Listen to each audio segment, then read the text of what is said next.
Jonathan, as you know, we just finished a marriage series called Hitched. And in that series, there was a specific week where you covered the issue of conflict. And there was a big idea that was awesome that I think would be great for you to just kind of talk a little bit more about that. Yeah, thanks. I'd love to elaborate on it a little bit more because I didn't have quite the time I wanted to kind of say some things and take it where I wanted to go. But the whole idea of, in conflict, learning to get to a point where you can look at each other and say, being right with you is more important to me than being right. And we all like being right, but being right with you, being on the same page, and us being in harmony relationally is more important and more significant to me than me being right. And the big thing is, in order to do that, you got to overlook a lot of crap. Right. You're going to have to overlook a lot of like smaller things, a lot of preferences, right? They're Right. not really problems. Right. You don't overlook the problems, you deal with the problems. But I mean, because you can't fight about everything. Yeah. You can't. There's only so many differences that you can wrestle to the ground. Right. Or I know we've talked about this before. The phrase you can't die on every hill. You don't have enough blood. No, you don't have enough blood to shed. Yeah. So eventually you have to get to the point where you're like, okay, this is a preference. This is not a problem. Right. And it's more important to me for us to be in harmony. And this works for any relationship, not Right. just marriage. But it's more important for us to be in harmony than it is for me to get my way or to be right. All right, so how long did it take you and Donna to get to that place?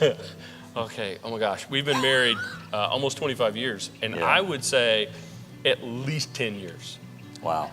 And I know that's discouraging if you just got married, right? Like, oh crap! Oh, we screwed up. At least 10 years Yeah. for us to get to a point. Well, for me, and I always Right. put it on me. For me to get to the Yeah. point to where I started to let it sink in. Wait a second. Do I want harmony, Yeah.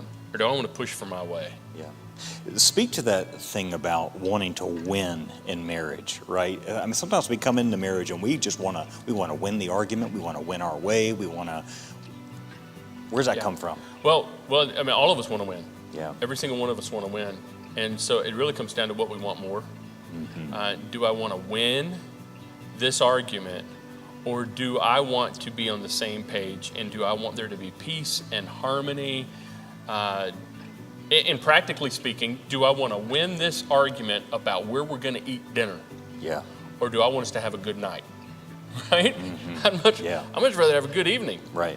than to say, hey, yeah, I got my way, kind of thing. And I know that's a trivial example, but again, most of the time it's over the little petty preferences kind of thing. And so, yeah, it took a long time for us to figure that out.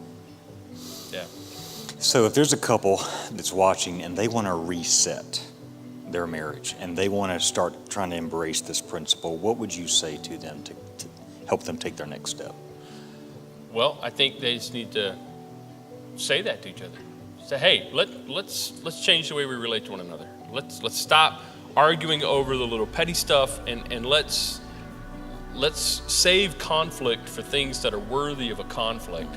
And you just have to be mindful. Self-awareness. We talk a lot about self-awareness, and a relationship needs to have self-awareness. In our relationship, let's be aware of the fact that we're constantly bickering over little bitty things, and what we need to be doing is trying to stay on the same page, and that is so much more important than you getting your way or me getting my way.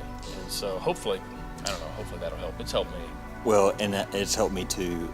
But there was another piece to this, because this also works for our children too, doesn't it? Oh my gosh, this is a fantastic parenting principle, especially as your kids get older.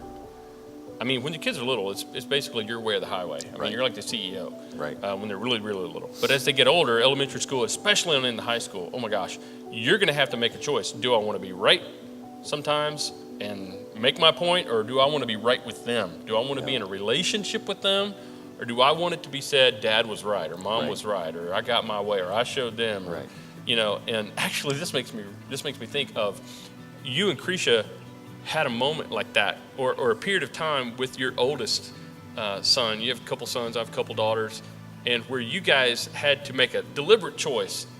Talk about that, where you had to make a deliberate choice to be right with him, even though you were tolerating something you really didn't care for.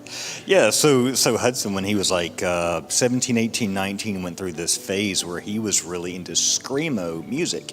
and he was in a band, and he was the lead singer, and it was literally screaming the whole time during their performance, right? So Krisha and I would go to his concerts in these seedy little places, and we're like, okay, we want to show up and support him, but the music is not anything like what we would prefer. And we would walk into these bars, and everybody would look at us like, y'all don't belong here. Yeah, one of these things doesn't belong here. Yeah, one of these things doesn't belong. But because we love him, because we wanted to support him, because we wanted that relationship, we recognized, hey, it's just not important for us to be right now. It's just important for us to be right with him. And we know that this could be a potential phase, and we just wanted to support him. And that went a long way to where our relationship is right now and the kind of relationship we have. That hat's off to you. I mean, that's crazy. I don't know if I'd love my children that much. It was crazy. To do the Screamo concert stuff. But see, that's exactly what we're talking about, though, okay? So at the end of the day, the goal was, I want to be on the same page with my son. I want to connect with my son. I'll put up with music that I hate. I'll put up with this, and I'm not really into. And maybe we'll have to agree to disagree on what art is or what good art is. But for this phase of life, it's so much more important. That is perfect. It's a great parenting principle. It's a great relationship, marriage principle, any relationship. Being right with you is more important than being right.